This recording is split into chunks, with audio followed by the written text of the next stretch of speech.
नमस्कार दोस्तों। आज का वीडियो स्पेशली उन लोगों के लिए है जो लोग अपने दिमाग से खेलना पसंद करते हैं, चाहे फिर वो स्टूडेंट हो या फिर कोई और भी।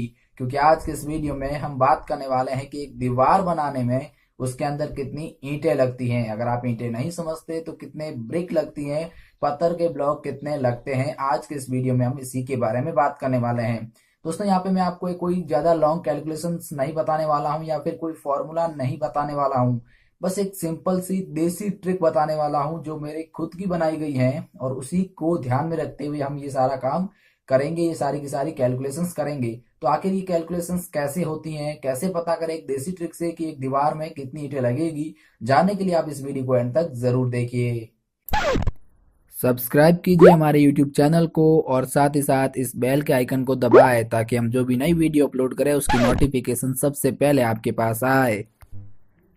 वीडियो स्टार्ट करने से पहले मैं आपसे एक बात कहना चाहूँगा। इस टॉपिक के ऊपर मैं पहले भी वीडियो बना चुका हूँ और जो आप लोगों को बहुत ही ज़्यादा पसंद आ रही है, उसके ऊपर काफ़ी लाइक्स भी आए हैं, लेकिन कुछ लोगों को प्रॉब्लम भी आई है और उन्हें कमेंट करके बताया।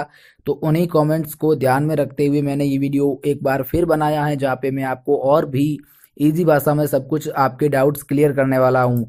तो सबसे पहले आपकी एक डाउट्स ये आ रहा था कि सीमेंट की जो लेयर होती है वो उसके अंदर कैसे कैलकुलेट करी जाती है। तो वो भी मैं आपको बताने वाला हूँ कि कैलकुलेट करी भी जाती है या नहीं और कैसे करी जाती है। और इसके बाद हम बात करते हैं कि दीवार की जो मोटाई होती है वो कितनी लेनी होती है और वो कैसे हम इसके साथ कैलकुलेट कर सकते हैं। तो दीवार की मोटाई को भी ध्यान में रख करते हुए ये वीडियो और बनाया है, और कुछ जो प्रॉब्लम थी उसी को ध्यान में रखते हुए बनाया है। तो ये वीडियो पूरा देख लीजिए, इसके बाद इस बात की गारंटी मैं लेता हूँ कि आपको कोई भी प्रॉब्लम नहीं आने वाली है। और यहाँ पे दोस्तों आप देख पा रहे हैं ये जो दीवार है इसकी साइज जो आप यहाँ पे देख पा रहे हैं, इसकी लंबाई 10 फीट और चौड़ाई 15 फीट है। और दोस्तों कोई भी दीवार उसकी एक साइज होती है, और कोई भी दीवार हो उसका हम एरिया निकालेंगे, उसका हम क्षेत्रफल निकालेंगे। क्षेत्रफल निकालने के बाद ही हम उसमें ये पता लगा पाएंगे कि उसके अंदर कितनी ब्रिक लगेगी। तो यहाँ पे क्षेत्रफल हम निकालेंगे कैसे, उसके लिए आपको लंबाई और चौड़ाई को गुणा करना होता है, उनको मल्टीपल करना होता है। तो यहाँ पे दोस्तों ये है फिट के अंदर, और आपने जो पहले देखा था जो ब्रिक थी वो हमारी जो थी इंचेस के अंदर, जहाँ पे 8 इंच आपको चौड़ाई और 4 इंच आपको लंबाई देखने को मिलती है। तो यहाँ पे अब हमें कन्वर्ट करना पड़ेगा।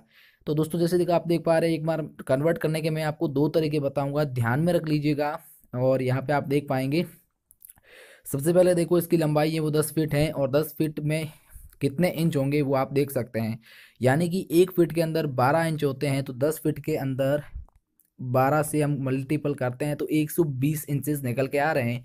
जैसा कि आप कैलकुलेटर में देख पा रहे हैं, 1 फीट के अंदर 12 इंच होते हैं तो 10 फीट के अंदर 120 इंच होंगे। तो इसकी जो लंबाई है वो 120 इंच रहेगी। और अब चौड़ाई से भी कर लेते हैं, तो 15 तो चौड़ाई है हमारे फिट के अंदर, और इसे हम इंच में कन्वर्ट करते हैं तो 180 आती है। और मैंने कहा एरिया निकालने के लिए हम चौड़ाई और लंबाई को गुणा करते हैं। तो अब आपको पता है कि इसकी लंबाई 120 इंच है और चौड़ाई जो है वो इसकी 180 इंच है।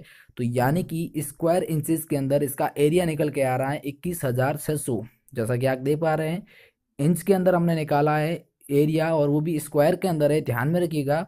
तो 21,600 स्क्वायर इंच निकल के आ रहा है। ठीक है, तो इतना तो मैटर क्लियर हुआ। ये एक तो पहली ट्रिक थी, मैंने कहा मैं बताऊंगा। अब दोस्तों दूसरी ट्रिक ये निकल के आ रही है कि सबसे पहले हम इसको स्क्वायर फीट के अंदर भी इसका एरिया निकाल सकते हैं। जैसे कि 10 स्क्वायर फुट जो इसकी है लंबाई है और 15 इसकी चौड़ाई है, तो 150 स्क्वायर फीट क्या निकल के आ रहा है, इसका एरिया निकल के आ रहा है। सिंपल सी ट्रिक आपको समझ में आ गई। अब हम क्या करते हैं कि स्क्वायर फीट को स्क्वायर इंच में कन्वर्ट करने के लिए हम 144 से मल्टीपल भी कर सकते हैं। और जब हम 144 से मल्टीपल करते हैं तो वही सेम आंकड़ा निकल के आ रहा है 21,600। 21,600 तो निकल के आ रहा है ना। तो यही वो बात है। तो अब आपको याद रखना होगा दोनों ट्रिक। अब आपको मेरे हिसाब से इनमें तो कोई प्रॉब्लम नहीं आने वाली है कि इंच के अंदर होगी तो हम उसे कैसे कन्वर्ट करेंगे। सिंपल सा मेथड है यार, इसमें कोई ज़्यादा खास बात नहीं है। अब दोस्तों अब हम बात करते हैं कि जो ब्रिक है उसकी साइज़ क्या रहेगी। ठीक है, तो यहाँ पे ब्रिक की साइज़ आप जैसा कि देख पा रहे हैं 8, और इसकी लंबाई यानी कि उसको इंच के अंदर हम कन्वर्ट करते हैं तो कितना आता है, स्क्वायर इंचज़ के अंदर 32 आता है।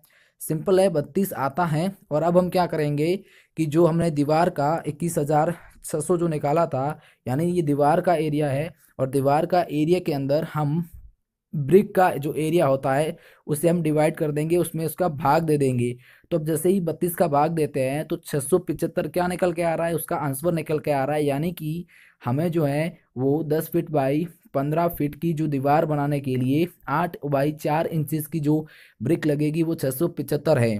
अब दोस्तों ये एक सिंपल सा ट्रिक था। अब आप ऐसा चाहते हैं तो ये जो 32 आए हैं इसे फिट में बदल सकते हैं, और वो मतलब बदलना अब आपको मेरे हिसाब से आ गया होगा कि हम बदलते कैसे हैं। सिंपल सा ट्रिक था। आप स्क्वायर फिट भी निकाल करके इंच में बदल सकते हैं, या फिर इंच को जो है फिट के अंदर भी बदल सकते हैं। दोस्तों अगर आपको इसके बारे में यहाँ पे भी अगर क्लियर नहीं हो रहा है तो मैंने डिस्क्रिप्शन में एक लिंक दे रखा है, दूसरा वीडियो है वो भी देख लीजिए, और भी ज़्यादा क्लियर हो जाएगा। तो दोस्तों ये एक सिंपल सी ट्रिक थी, इसमें कोई खास बात नहीं थी, और मेरे को कमेंट करने में और देखने में मिला था ये सब कुछ, तो मैंने इसीलिए ये सब कुछ बता दिया है। तो दोस्तों यहाँ पे कैलकुलेशंस में मेरे हिसाब से आपको कोई मिस्टेक नहीं आने वाली है। यहाँ पे सब कुछ क्लियरली सब कुछ कंप्लीट हुआ है। दोस्तों अब बात ये आती है कि सीमेंट की जो लेयर है वो क्या इसके अंदर कैलकुलेट नहीं करी जाती है। तो दोस्तों सीमेंट की लेयर इतनी भी ज़्यादा नहीं होती है कि हमें कैलकुलेट करने की ज़रूरत पड़े। फर्स्ट ऑफ द ऑल फिर भी आपको लगता है कि सीमेंट की लेयर इसके अंदर कैलकुलेट करी जाती है, तो इसमें एक बात हम ये भी ध्यान में रखते हैं कि लेयर की कोई जो फिक्स होती है वो साइज़ तो होती नहीं है। बनाने वाला भी कहीं पे ज़्यादा लेयर लगा देता है, कभी कहीं कम, तो ये कैलकुलेट कर पाना काफ़ी मुश्किल है। और मेरे हिसाब से, और अगर आप लोगों को आती है इसके बारे में भी, इसको भी को लेकर ट्रिक, तो मेरे हिसाब से आप लोग कमेंट करके वो बता दीजिए, ताकि जो व्यूवर्स है उनको सीखने को मिले। और मुझे भी इसके बारे में ज़्यादा नॉलेज अभी तक मिला नहीं है कि हम जो है उस लेयर को कैसे कैलकुलेट कर ले। और दोस्तों इसके बाद प्रॉब्लम ये आती है कि आपको दीवार की मोटाई जो है हम उसके अंदर क्यों नहीं लेते हैं। तो देखो दोस्तों दीवार की मोटाई जो है वो पहले से ही कैलकुलेट करी जाती है, वो ईंट के ऊपर डिपेंड करी जाती है कि जो ईंट की कितनी चौड़ाई होती है।